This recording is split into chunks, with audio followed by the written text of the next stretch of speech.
I really want to find out who is David and his background.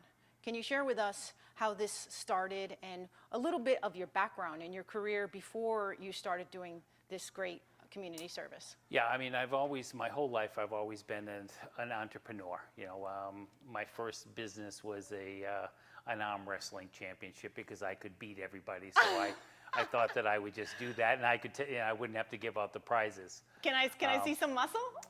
Yeah, I still got some guns. You know, I haven't worked out in a while, but I still got some guns. But it's always been kind of that process. You know, my whole life I've always been kind of a problem solver. So I would look at something and say, okay, I think I can do this better, and then I would just start a company that would do that. And what kind of companies have you started in the past? Well, we were in the restaurant business for 14 years, and then we were in publishing for about 12 years prior to that. And prior to that, I used to travel the country as a motivational trainer and speaker. Worked with Tony Robbins, and I designed a clothing line for him.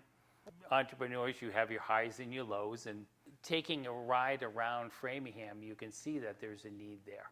And being in the food business, it was a natural for us to, okay, what if we just started feeding people?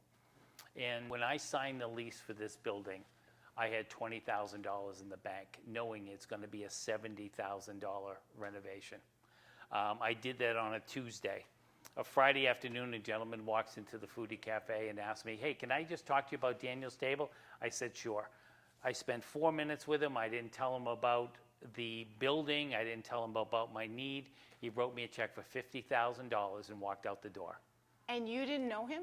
Didn't know him. Watch Inspiring Careers Monday, Wednesdays, and Fridays at 4:30 and Saturdays at 1:30, or anytime on Ingrid Centurion's YouTube channel.